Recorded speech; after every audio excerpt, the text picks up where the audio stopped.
Every so often, there's a story that goes around that is so viral that everybody has heard about, and it always ends in the word gate. Whenever there's a gate at the end of a word, you know it's something that is worth investing your time into. Nipplegate, slapgate, Colgate? Well, maybe not Colgate. And in the last couple of months, we've had two stories go viral on TikTok: Cakegate and Tattoogate. I have gone down a TikTok rabbit hole deeper than the creators in the movie Holes, so I'm gonna try and explain Tattoogate as clearly and concisely as I possibly can for the people who haven't been blessed with this amazingly outrageous story. This has nothing to do with her talent as a tattoo artist, just kind of the business practices that I've dealt with over the last 24 hours. So on May 10th, 2023, a lady named cmonteith posted a 3-part video talking about her experience with a tattoo artist in Canada. Normally I wouldn't share this information, but it's all public knowledge at this time, but the name of the tattoo shop was called Lucid Tattoos. So Courtney had the idea to get a half-sleeve tattoo of a fox on her arm, so she DMs this artist that she likes on Instagram, and the artist said there's a $180 consultation fee. Consult with her a couple months ago. Consult was non-refundable. It was $180. That was listed on our website. That's fine.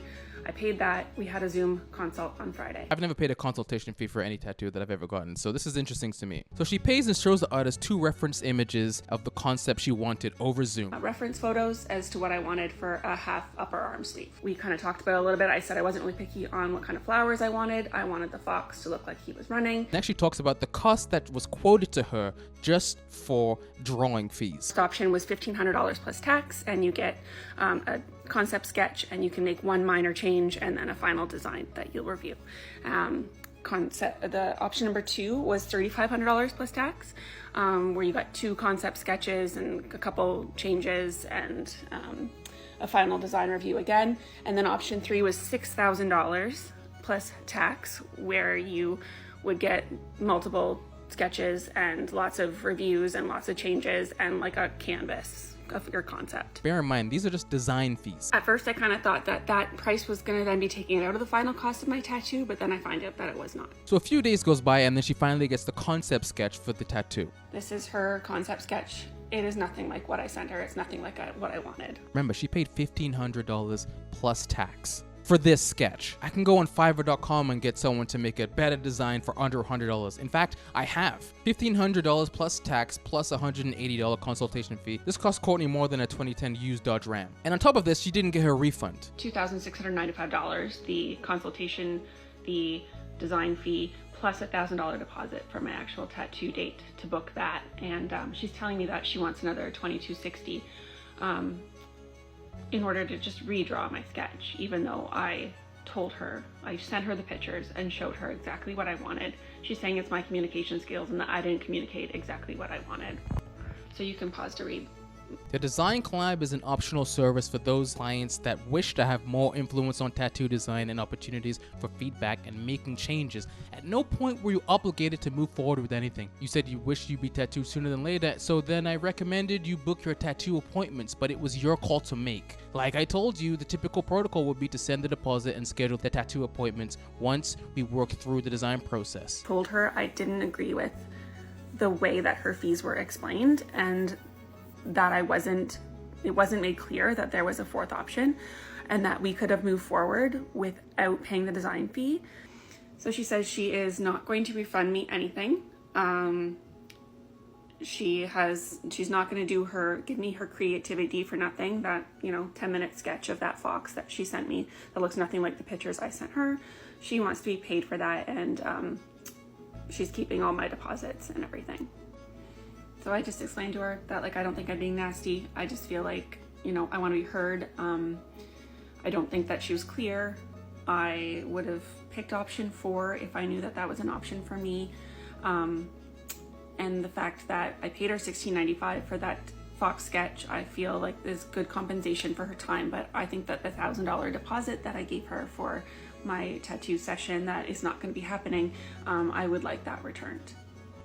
It would also be nice if she would take some responsibility to say that I forgot to tell you about option 4, or I should have asked more questions during the process. She's the professional. She designs these tattoos for a living. If she didn't feel like she was clear on what I wanted, I would have preferred more questions. After these initial 3 videos came out, people started review bombing on Google to the point where she finally went on private. So there's this one, which is, it's cute. I live in Cincinnati. I feel like you could just go in any local shop and tell them you want this and they'll be like, yeah, 250, maybe 300.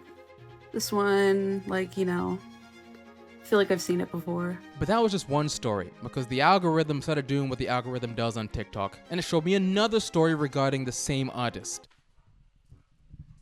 Let's share my story about how I was basically scammed out of $4,000 from this same artist. We had a consultation that I wanted my shoulder and up into my collarbone here. So I have birds that I wanted covered.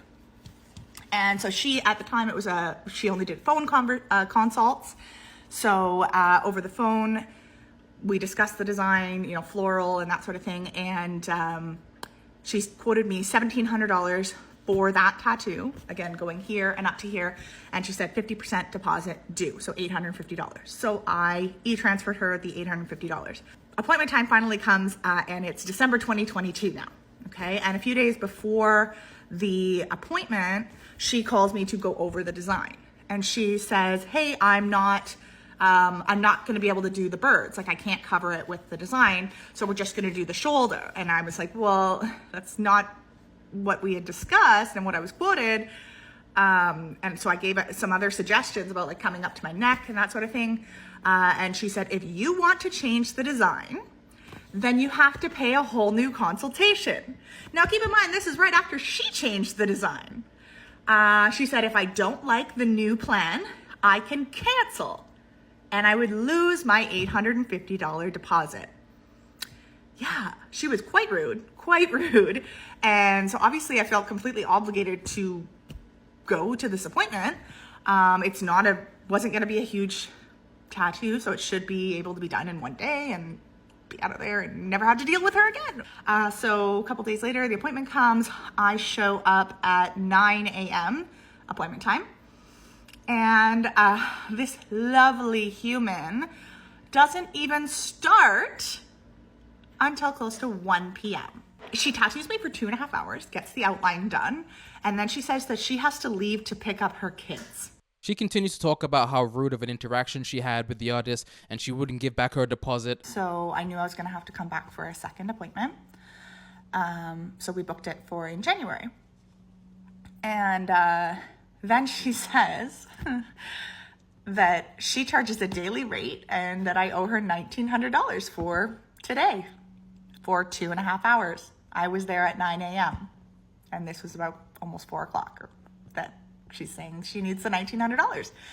And I said, you quoted me $1,700. She says, I didn't quote you anything because it was a phone consultation. So it's my word against hers at this point. She says, I didn't quote you anything. And I said, but you asked for 50% of the cost, which is $850. And that's why I sent you the $850 deposit. She said, nope, that's just my deposits. I charge a daily rate. So if you don't want to have the cops called on you, you need to pay me $1,900 today for 2.5 hours worth of work. When I was there at 9 a.m., willing and very much ready to get my tattoo done in that day. So I paid her $1,900 because that $850 deposit, oh yeah, that doesn't go towards the $1,900. That goes towards your last session. Okay. So at this point, I paid her $180, $850, and now $1,900 for an outline, 2.5 hours worth of tattooing, actual work. At this point, I have kind of two options. I can cut my losses and stick with this outline 2.5 hour work, maybe get it done by someone else for $3,000. Or I come back, get it finished, and I know that she's gonna ask for that additional $1,000. Not only that, but the artist actually tried to get her blacklisted from other tattoo shops. Where I left off is that she had finished my tattoo. And so she had done just over 3 hours more work. In total, about less than 6 hours work. Here's the tattoo. I told her I'm not paying any more money. You have $3,000 already. She says if I don't pay, that she's gonna call the cops. I leave. She calls the cops. Of course. And not only that, she takes my driver's license with my personal information and she sends it to every tattoo artist that she knows and tells them that I don't pay and tries to get me blacklisted. All these tattoo artists are sharing on their Instagram stories my driver's license and saying that I skip out on paying and I'm a criminal. I'm getting people messaging me saying, hey, this is you. What's going on? Anyways, I talked to the cop, or the cop calls me and I explain the whole situation and tell him, no, I did pay her. And so he says, okay, I understand. This is not the first complaint that he's had or first issue he's had with this artist. Multiple people have had issues with her. He says that, as absolutely awful as it is what she's doing and immoral, legally, If you type Tattoogate into Google, into TikTok, into YouTube, there are a lot of people that have insights into the story. Like this tattoo artist who says, we should be holding the people who taught these practices accountable also. Almost 20 years in the industry. I actually know how Russ Abbott charges because I know someone personally who's been tattooed by him. He charges $1,500 for a session, $750 up front, $750 when you go in. He doesn't even do this. So yes, we should be going after the person who is teaching this pricing scheme. It's Tattoo Smart. It's Russ Abbott. This girl that everybody's going after has fallen victim to it. And yeah, she is guilty of greed, of course. We see her in videos bragging about making an extra $17K a month off of her customers.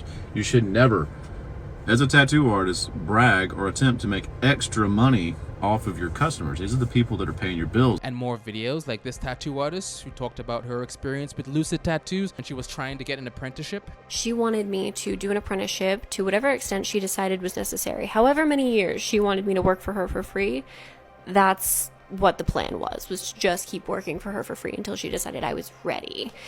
She also continued and said that she wanted me to commit minimum 10 years to her shop and her shop alone. Again, not opposed to that idea. Whatever, maybe I'd like it there. It ended up being that she wanted to move to Mexico with her mom and have me run her tattoo shop for her and send her all of the money. So I would be doing all of the work and she would be getting all of the profit and I'd be doing it for her clients her way. And I didn't take that apprenticeship, but I felt like this was probably the time, if ever, to share that story. And even this award-winning tattoo artist decided to come out and say that he would like to fix her fox tattoo, which was very nice. It's been about a week, and what exactly has happened next? I checked Google reviews, and for some reason, all of the bad reviews are gone. I'm in Canada right now. I've made a phone call. I tried to call them. They're not taking calls. For calling Lucid Tattoos, your customized tattoo experience in the heart of downtown Gulf. But that seems to be the end of the saga of Tattoogate. If there's anything that I missed, make sure you leave me a comment down below. I'm currently in the midst of moving, traveling, so hopefully you guys enjoyed this impromptu video. Subscribe if you're new, and I'll be sure to see you next time. I hate anchor tattoos, but they're not bad tattoos.